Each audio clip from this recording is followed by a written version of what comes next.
Assalamualaikum warahmatullahi wabarakatuh. Semangat pagi, Shalom, Om Swastiastu, Namo Buddhaya, Salam Kebajikan. Perkenalkan, nama saya Cindy Dwi Kurnia.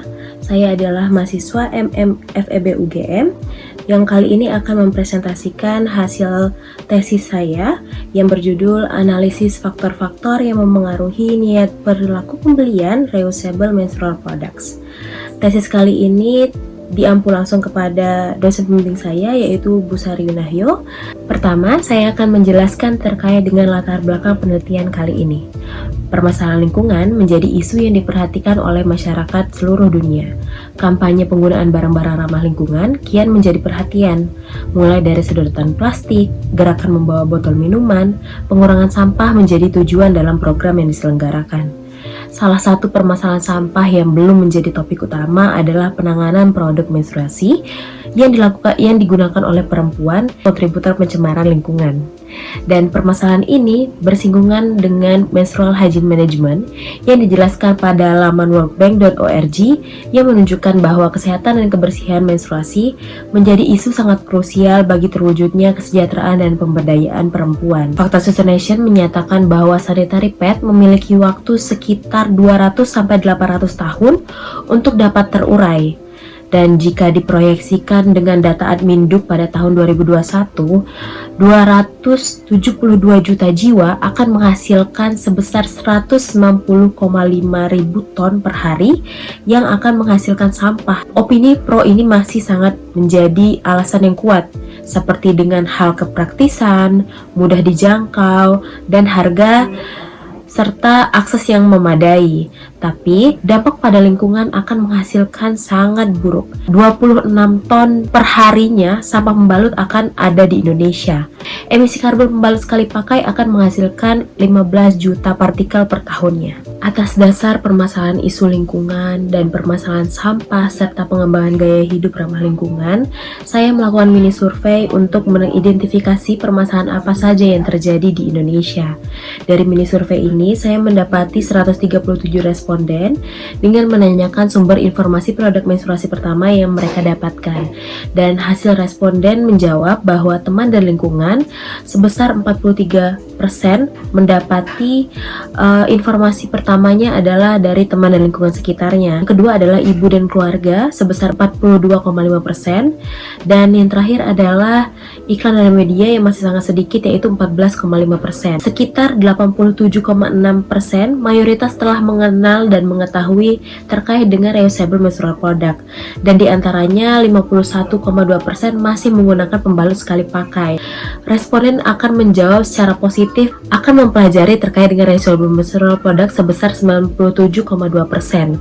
Setelah itu, saya menanyakan terkait dengan alasan responden belum beralih ke RMP, dan alasan-alasan yang diberikan adalah kurangnya informasi penggunaan dan keamanan produk, biaya mahal dan ribet, fasilitas yang kurang memadai, takut dan masih sedikit yang menggunakan, serta belum sering melihat bentuknya, masih belum banyak mencoba. Dari latar belakang serta mini survei yang dihasilkan, rumusan masalah yang saya dapatkan pada penelitian kali ini adalah sikap positif yang dimiliki konsumen terhadap reusable menstrual product cenderung tinggi, namun tidak linear dengan niat pembelian yang masih dikelompokkan rendah. Sehingga niat pembelian serta informasi terhadap produk menstruasi ramah lingkungan masih diindikasikan sedikit karena dianggap hal tersebut adalah hal yang tabu, akan menjadi masalah bagi industri produk menstruasi ini. Maka penting bagi pemasar dalam melakukan penelitian tentang analisis faktor-faktor yang memengaruhi niat perilaku pembelian konsumen terhadap reusable menstrual product. Rumusan masalah tersebut terjadilah pertanyaan penelitian yang ada 7. Landasan teori pada penelitian kali ini menggunakan beberapa teori. Yang pertama adalah teori perilaku konsumen yang dikemukakan oleh Kotler dan Keller pada bukunya pada tahun 2016 yang menyatakan bahwa perilaku konsumen merupakan studi tentang bagaimana tindakan seseorang, organisasi, dan kelompok dalam membeli, memilih, dan menggunakan ide, produk, maupun jasa dalam memuaskan kebutuhan dan keinginan konsumen. Model perilaku konsumen menjelaskan bahwa stimuli atau rangsangan akan dihasilkan dari informasi mengenai produk, harga, lokasi, dan promosi atas produk yang ditawarkan kepada konsumen. Selanjutnya, teori yang saya gunakan adalah Theory of Planned Behavior atau teori perilaku berencana. Teori ini menafsirkan ada 3 faktor dalam penentu konsepsi niat konsumen. Niat didasarkan pada variabel yaitu sikap atau attitude, norma subjektif, dan perceived behavior control atau persepsi kontrol keperilakuan yang dirasakan. Dan variabel laten dan definisi operasional yang digunakan pada penelitian ini akan mendapatkan 7 variabel. Yang pertama yaitu sikap, dan sikap akan diacu kepada tingkat evaluasi yang dirasakan oleh konsumen yang di dalamnya adalah penilaian negatif ataupun positif dari individu terhadap kinerja perilaku yang akan dia lakukan. Dan yang kedua adalah norma subjektif yang akan mengacu kepada persepsi individu tentang referensi opini yang signifikan terhadap suatu produk. 3.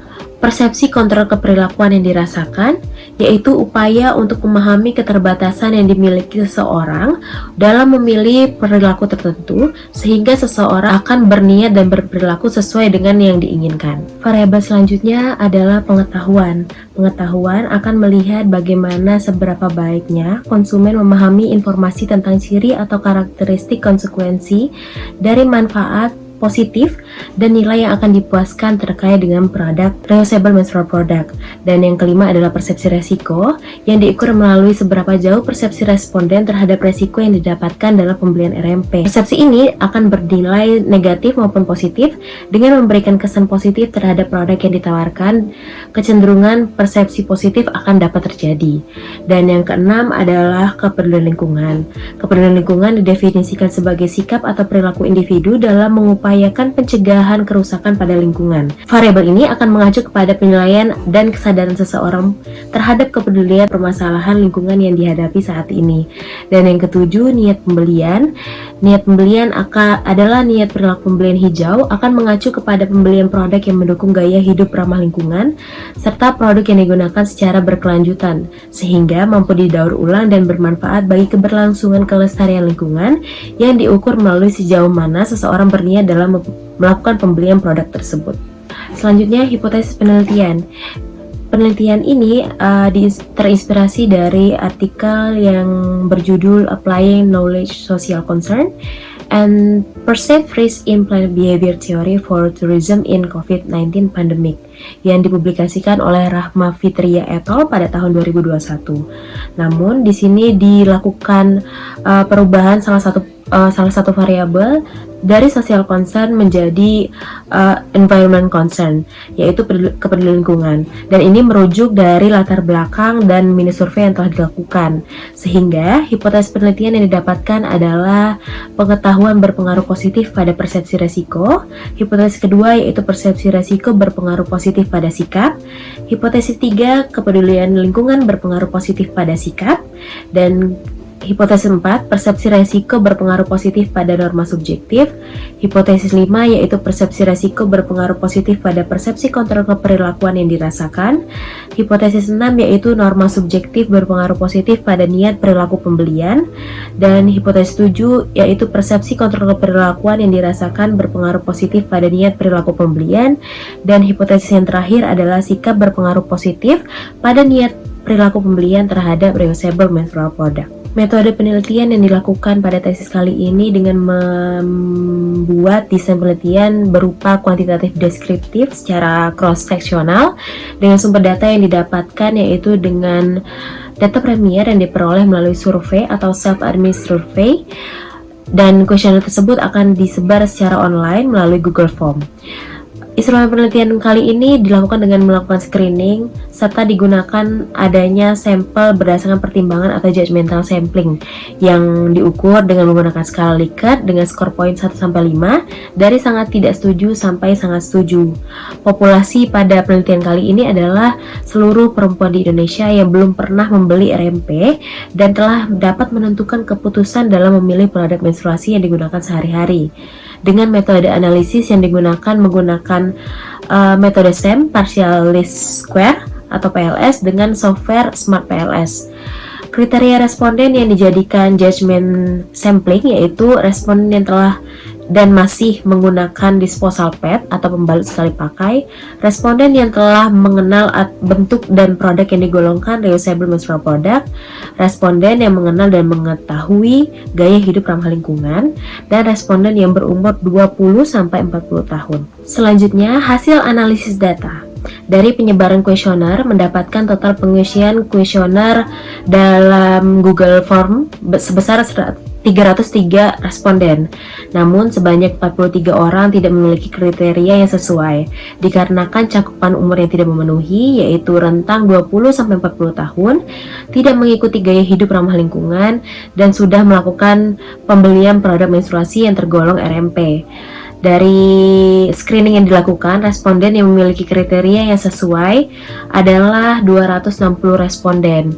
Profil responden yang telah dilakukan screening yaitu sebesar 85,4% diisi oleh usia 20-27 tahun dengan pekerjaan pelajar atau mahasiswa dan pekerja operasional sebesar 78,8%. Tingkat pendidikannya yaitu SMA dan D4 atau S1 sebesar 86,9%, dengan pendapatan yang dimiliki yaitu sekitar 1 juta sampai dengan 4,5 juta, dengan total responden yaitu sebesar 76%.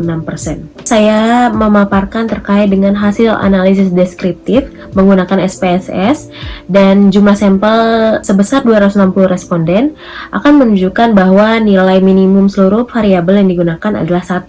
Sedangkan untuk nilai maksimum adalah 5. Dari seluruh variabel indikator, MEAN yang tertinggi mendapati di variabel yaitu kepedulian lingkungan, dan hal ini mengindikasikan bahwa kepedulian lingkungan merupakan variabel yang paling tinggi dan sangat berpengaruh dalam pemilihan keputusan untuk menggunakan dan membeli reusable menstrual product. Selanjutnya, saya akan menjelaskan terkait dengan hasil uji hipotesis yang tadi saya jelaskan dengan metode Smart PLS. Dengan hasil uji hipotesis, pada ke-8 hipotesis dinyatakan terdukung. Selanjutnya, saya akan menjelaskan terkait dengan pembahasan. Dari hasil uji hipotesis menggunakan Smart PLS, yang paling mempengaruhi dari niat pembelian adalah sikap, dan hasil yang dipaparkan yaitu 0,402. Namun, jika ditelaah lagi dari 8 hipotesis yang paling memiliki nilai tertinggi adalah hipotesis pertama, yaitu pengetahuan yang berpengaruh positif terhadap persepsi resiko, yaitu sekitar 0,770. Yang kedua, saya akan menjelaskan terkait dengan specific indirect effect, dipaparkan juga pada tabel, yaitu specific indirect effect ini akan menjelaskan terkait dengan pengaruh tidak langsung yang terjadi kepada variabel-variabel pada kerangka pemikiran. Ada 2 yang menduduki nilai paling tinggi dalam niat pembelian. Yang pertama yaitu adanya pada jalur 8, yaitu menggambarkan bahwa persepsi kontrol keperilakuan yang dirasakan memediasi variabel tidak langsung terhadap variabel persepsi resiko dan niat perilaku.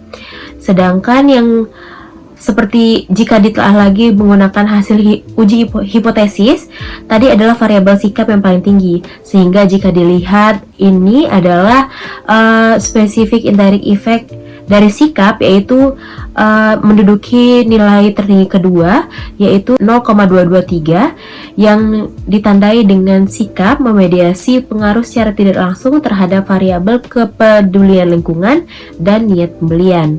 Namun, jika dilihat keseluruhan, specific indirect effect yang paling tinggi yaitu dari jalur kedua sebesar 0,568, yaitu persepsi resiko memediasi variabel secara tidak langsung terhadap pengetahuan dan persepsi kontrol keperilakuan yang dirasakan.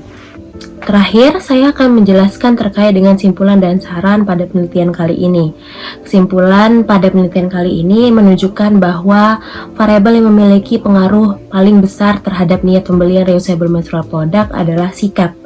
Dengan kecenderungan responden perempuan yang memiliki rasa tanggung jawab dan sikap yang positif terhadap permasalahan lingkungan akan memberikan pengaruh terhadap keputusan pembelian. Adopsi gaya hidup ramah lingkungan yang berdasarkan pada pendirian dan keyakinan yang dimiliki akan memberikan pengaruh terhadap niat konsumen dalam membeli produk ramah lingkungan.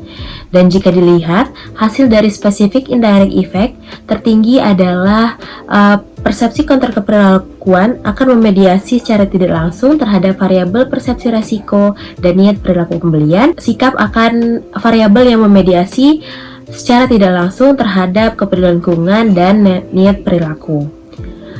Selanjutnya, implikasi dari penelitian kali ini adalah pemasar perlu memperhatikan dan mempertimbangkan edukasi konsumen terhadap fakta produk menstruasi ramah lingkungan yang menjadi fokus dalam permasalahan produk menstruasi yang belum memiliki keberagaman informasi yang relevan. Sehingga, pemasar perlu memberikan pengetahuan seluas-luasnya kepada konsumen terkait dengan kesadaran tentang hygiene yang didorong oleh orang tua, pendidik, dan lingkungan sekitar. Pemasar juga perlu memperhatikan alat komunikasi dalam penyebaran informasi, sehingga kecenderungan yang didapatkan dari kelompok referensi dan orang-orang yang telah dipercaya menjadi panutan untuk mengaplikasikan gaya hidup ramah lingkungan. Penelitian selanjutnya diharapkan dapat melakukan pengambilan responden secara offline dan online, sehingga keberagaman perspektif akan lebih luas. Dan jika dilihat berdasarkan uji model struktural, variabel niat pembelian RMP pada penelitian ini dapat dipengaruhi oleh variabel lain di luar model penelitian, sehingga penelitian selanjutnya dapat menambah variabel-variabel yang sesuai dengan konteks penelitian tersebut. Baiklah, itulah hasil dari penelitian tesis saya kali ini. Semoga bermanfaat bagi kita semua. Saya akhiri, wassalamualaikum warahmatullahi wabarakatuh. Terima kasih semuanya.